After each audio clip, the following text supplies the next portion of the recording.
Hello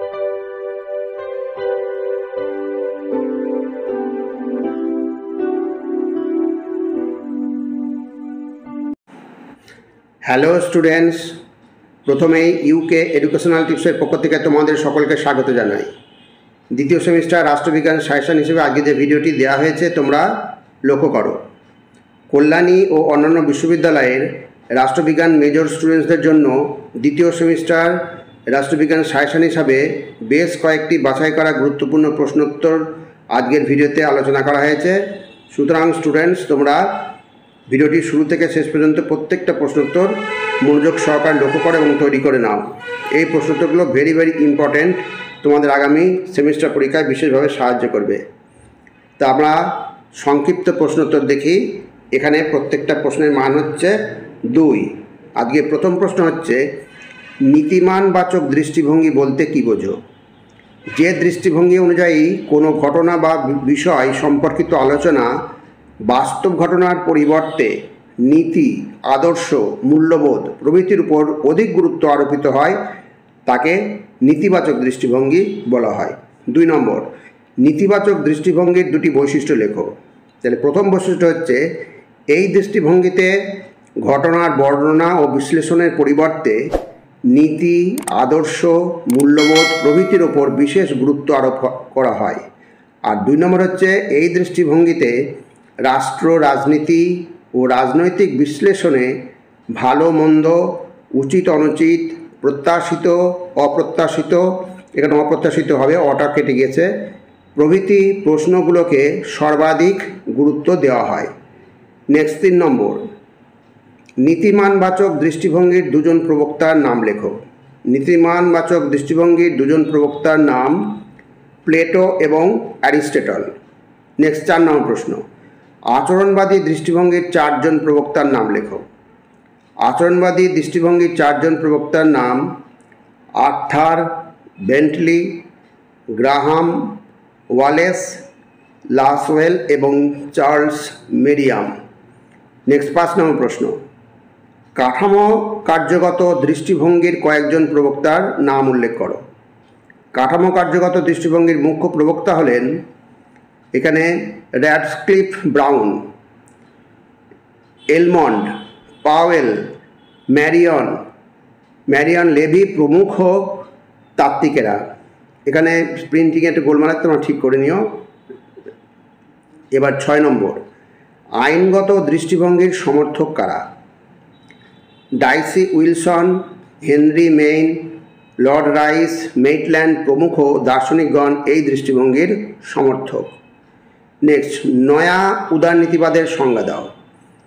যে উদারনীতিবাদ ব্যক্তি স্বাতন্ত্র্যবাদ, অবাধ বাণিজ্য নীতি এবং জাতীয় রাষ্ট্রের ঊর্ধ্বে বহুজাতিক সংস্থাকে অধিক গুরুত্ব প্রদান করে তাকে নয়া উদারনীতিবাদ বলে। নেক্সট 8 নম্বর, নারীবাদের আদি প্রবক্তাকে, তার গ্রন্থটি কি? ভেরি ইম্পর্টেন্ট প্রশ্ন। নারীবাদের আদি প্রবক্তা হচ্ছে মের ওলস্টোনক্রাফট। মের ওলস্টোনক্রাফট হলেন নারীবাদের আদি প্রবক্তা। আর তার গ্রন্থটি কি? তার বইটির নাম বা গ্রন্থটির নাম হচ্ছে vindication of the rights of woman. খুব ভালো করে মনে রাখবে, আবার প্রশ্নটা অন্যভাবে ঘুরিয়ে আসতে পারে। এই vindication of the rights of woman এই গ্রন্থটির লেখককে, এইভাবে প্রশ্নটা আসতে পারে, অতএব খুব ভালো করে এটা তৈরি করে রাখবে। নেক্সট, ঐতিহাসিক বস্তুবাদ বলতে কী বোঝো? মানব সমাজের ক্ষেত্রে দ্বন্দ্বমূলক বস্তুবাদের তাত্ত্বিক প্রয়োগকেই ঐতিহাসিক বস্তুবাদ বলা হয়। নেক্সট একটা ইম্পর্ট্যান্ট প্রশ্ন, শ্রেণী কাকে বলে? তাহলে আমরা দেখি শ্রেণী। লেনিনের মতে শ্রেণী বলতে বোঝায় এক বৃহৎ জনগোষ্ঠী। সামাজিক উৎপাদন ব্যবস্থায় তাদের একটি নিজস্ব পৃথক স্থান আছে এবং একই প্রণালীতে জীবনযাত্রা নির্বাহ করে। এবার 11 নম্বর প্রশ্ন, উদ্বৃত্ত মূল্য সম্পর্কে মার্ক্সীয় ধারণা সংজ্ঞায়িত করো। ভেরি ইম্পর্টেন্ট প্রশ্ন। মার্ক্সীয় মতে শ্রেণী বিভক্ত সমাজে শ্রমিক তার উৎপাদিত দ্রব্যের বিক্রয়লব্ধ অর্থের সমান মজুরি পায় না। উৎপাদিত দ্রব্যের বিনিময়ে মূল্য থেকে যে পরিমাণ অর্থ শ্রমিককে দেওয়া হয় না তাই উদ্বৃত্ত মূল্য, যা মালিক অন্যায়ভাবে আত্মসাৎ করে। এবার নেক্সট 12 নম্বর প্রশ্ন, উৎপাদন সম্পর্ক সম্বন্ধে মার্ক্সীয় ধারণা সংজ্ঞায়িত করো। অথবা উৎপাদন সম্পর্ক বলতে মার্ক্স কি বুঝিয়েছেন, এভাবেও আসতে পারে। মার্ক্সীয় মতে শ্রমিকের সঙ্গে উৎপাদন শক্তির সম্পর্ককে উৎপাদন সম্পর্ক বলা হয়। অথবা উত্তরটা তোমরা এইভাবেও লিখতে পারো, ওইটা ওইভাবে না লিখে এভাবে লিখতে পারো, যে কোনো একটাভাবে লিখতে পারো। কোনো ব্যক্তি বা মানুষ উৎপাদন প্রক্রিয়ায় এককভাবে কাজ করতে পারে না, তাকে অন্যান্য ব্যক্তি বা মানুষের সঙ্গে যুক্ত হয়ে তথা একত্রে কাজ করতে হয়। ফলে উৎপাদন প্রক্রিয়ায় অংশগ্রহণকারী মানুষদের এইসব পারস্পরিক সম্পর্ককেই মার্ক্স উৎপাদন সম্পর্ক বুঝিয়েছেন।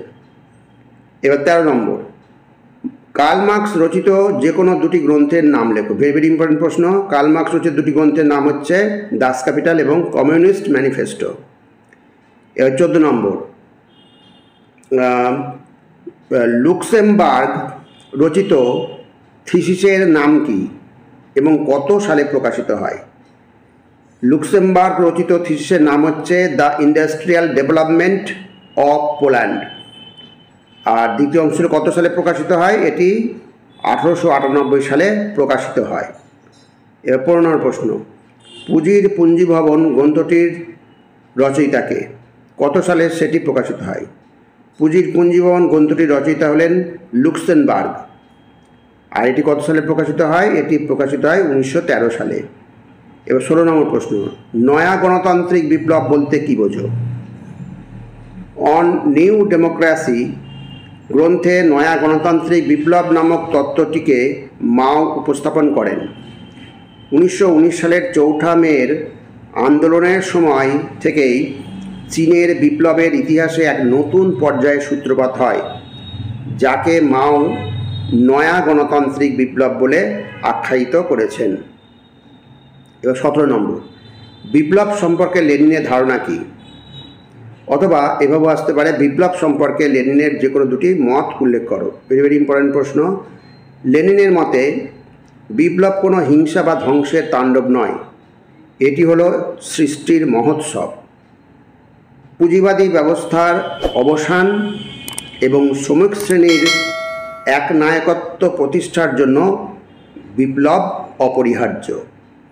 এবার পরবর্তী প্রশ্ন 18 নম্বর, অন নিউ ডেমোক্রেসি কার লেখা, কত সালে প্রকাশিত হয়? অন নিউ ডেমোক্রেসি গ্রন্থটি মাও সেতুংয়ের লেখা, এটি প্রকাশিত হয় 1940 সালে। নেক্সট 19 নম্বর, প্রিজন নোটবুকস গ্রন্থটির রচয়িতাকে? প্রিজন নোটবুকস গ্রন্থটির রচয়িতা হলেন অ্যান্তোনিও গ্রামসি। এবার 20 নম্বর, ওরিয়েন্টালিজম গ্রন্থটির লেখককে এবং কত সালে এই গ্রন্থটি প্রকাশিত হয়? ওরিয়েন্টালিজম গ্রন্থটির লেখক হলেন এডওয়ার্ড ডব্লিউ সাইদ। গ্রন্থটি প্রকাশিত হয় 1977 এবং 1978 সালে এই গ্রন্থটি প্রকাশিত হয়। এবার 21 নম্বর, A Dictionary of Marxist Thought গ্রন্থটির যে কোনো একজন সম্পাদকের নাম উল্লেখ করো। কত সালে এই গ্রন্থটি প্রকাশিত হয়? খুব ভালো প্রশ্ন। A Dictionary of Marxist Thought গ্রন্থটির একজন সম্পাদক হলেন টম বটমোর। আর ওই গ্রন্থটি প্রকাশিত হয় কত সালে? 1983 সালে এই গ্রন্থটি প্রকাশিত হয়। এবার পরবর্তী প্রশ্ন হচ্ছে 22 নম্বর, Anarchy State and Utopia. Anarchy State and Utopia গ্রন্থটি কার লেখা এবং গ্রন্থটি কত সালে প্রকাশিত হয়? এটা দেখো, অ্যানার্কি স্টেট অ্যান্ড ইউটোপিয়া গ্রন্থের লেখক হলেন রবার্ট নোজিক। আর গ্রন্থটি প্রকাশিত হয় 1974 সালে। নেক্সট, রাজনীতি চর্চার ক্ষেত্রে নারীবাদী দৃষ্টিভঙ্গির দুটি বৈশিষ্ট্য উল্লেখ করো। ভেরি ভেরি ইম্পর্টেন্ট প্রশ্ন। নারীবাদী দৃষ্টিভঙ্গির প্রথম বৈশিষ্ট্য হচ্ছে নারীবাদ সমাজে লিঙ্গগত বৈষম্য দূর করে সাম্যভিত্তিক সমাজ গঠন করতে চায়। তাহলে কী হলো? নারীবাদ সমাজে লিঙ্গগত বৈষম্য দূর করে সাম্যভিত্তিক সমাজ গঠন করতে চাই। এরূপ সমাজে নারীরা সমান অধিকার ও সুযোগ সুবিধা ভোগ করবে। আর 2 নম্বর হচ্ছে নারীবাদী দৃষ্টিভঙ্গি মূলত একটি প্রতিবাদী আন্দোলন। এই আন্দোলন নারীকে হীনভাবে দেখে এমন দৃষ্টিভঙ্গি ও প্রচলিত ভাষাকে বর্জন করার কথা বলে। এরপর তোমাদের এই 2টো প্রশ্ন তোমাদের জন্য রেখে দিলাম। এই 2টো প্রশ্ন তোমরা করবে, 2টি ইম্পর্টেন্ট প্রশ্ন। প্রাতিষ্ঠানিক বা কাঠামোবাদী দৃষ্টিভঙ্গি কাকে বলে, আর পরবর্তী হচ্ছে রাষ্ট্রের আপেক্ষিক স্বাতন্ত্র্য কাকে বলে। এই 2টো প্রশ্ন তোমাদের জন্য রাখলাম, তোমরা তৈরি করবে, না পারলে পরবর্তী ভিডিওতে আমি তৈরি করে দেবো। তাহলে স্টুডেন্টস, ভিডিওটি যদি ভালো লাগে অবশ্যই সাবস্ক্রাইব করো, এর সাথে একটা লাইক দিও এবং তোমার ফ্রেন্ডসদের মধ্যে ভিডিওটি শেয়ার করো। তাহলে স্টুডেন্টস, আজকে এখানেই শেষ করি। তোমরা সকলে ভালো থেকো, সুস্থ থেকো। Thank you very much.